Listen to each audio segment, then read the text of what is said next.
আলাইকুম ওয়া রাহমাতুল্লাহি ওয়া বারাকাতুহু। সমস্ত প্রশংসা আল্লাহ তাআলার, যিনি আজকে শ্রমিকের একটি ন্যায্য এবং সাংবিধানিক অধিকার আদায়ের দাবিতে কোটি কয়েক শ্রমিক নিয়ে আমরা এখানে উপস্থিত হতে পেরেছি। সেই আল্লাহ তাআলার দরবারে শুকরিয়া আদায় করি, বলি আলহামদুলিল্লাহ। আলহামদুলিল্লাহ। এবং দরুদ পড়ি বিশ্ব মানবতার মুক্তির দূত সাইয়্যিদুল মুরসালিন আহমদ মুস্তাফা সাল্লাল্লাহু আলাইহি সাল্লাম। ভালো করে নেন।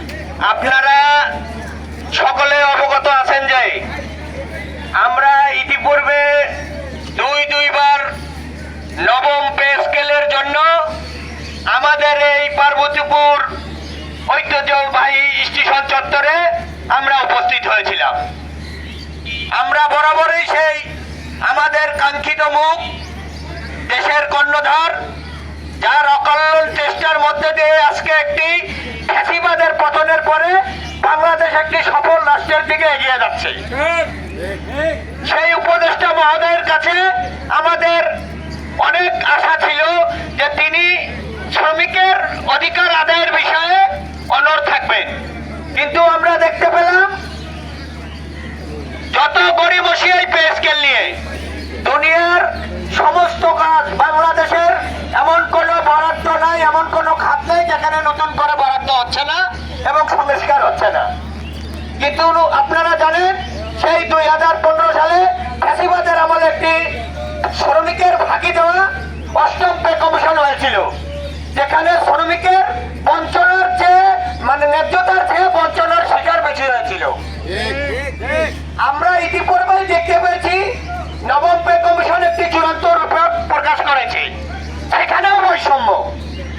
আমরা জানি না কবে এই বৈষম্য থেকে বাংলাদেশ মুক্তি পাবে, আমার শ্রমিক ভাইরা মুক্তি পাবে। আমরা বরাবরই আশা করি যে না, বাংলাদেশ যেও মহান মুক্তিযুদ্ধ 71-এর পর একটি স্বাধীন রাষ্ট্র পেয়েছি, 90-এর স্বৈরাচারের পরে আমরা ভেবেছিলাম আরেকটা আমরা এখানে সাম্যের রাষ্ট্র পাবো, তারপরে হয়নি।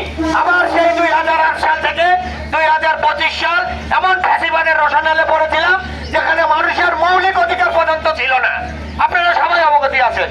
আমরা ভেবেছিলাম 24-এর আন্দোলনের পরে শ্রমিক জনতা, রিক্সাওয়ালা, দিনমজুর, কৃষক ভাই সবাই তার ন্যায্য অধিকার ফিরে পাবে, কিন্তু না, সেই বরাবরই আগের মতো নেই সেই আমলাতান্ত্রিক জটিলতা। আমাদের আগামীর যুদ্ধ হবে এই সচিব আমলাদের বিরুদ্ধে। এই দেশের শ্রমিক কল্যাণ, মজুর সহ সবাইকে নিয়ে সবসময় পুতুল খেলা খেলে। আমাদেরকে তারা কি করলো আপনারা দেখেছেন, একটি পে কমিশনের রিপোর্ট জমা দিয়ে আমাদের সামনে মোলা জ্বালাই দিল। গত 2 দিন আগে আমাদের সেই উপদেষ্টা মহোদয়, জ্বালানি উপদেষ্টা ফাজুল কবির, তিনি আমাদেরকে বললেন কি যে আমরা একটা সুপারিশ পেয়েছি, আমাদের দ্বারা সম্ভব না। তাহলে ভাই আপনারা কেন রাষ্ট্রের টাকাগুলো অপচয় করলেন? আপনাদের তো কোনো কমিশন গঠন করার দরকার ছিল না।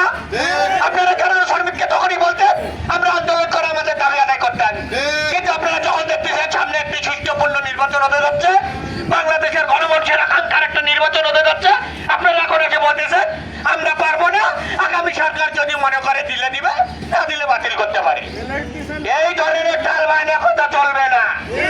আগামী 31 তারিখের মধ্যে আমরা খেতে চাই, অন্যথায় সারা বাংলাদেশ অচল করে দেওয়া হবে।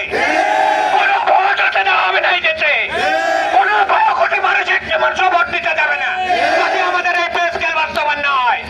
আমরা সর্বোপরি আবারও সেই দীর্ঘের চাকের মতো প্রধান উপদেষ্টার দিকে চেয়ে আছি, যিনি এই বাংলাদেশের অভিভাবক, সারা পৃথিবীর অভিভাবক, সেই নোবেল পুরস্কার বিজয়ী প্রধান উপদেষ্টা মহোদয় ডক্টর মোহাম্মদ ইউনূসের দিকে আমরা তাকিয়ে আছি।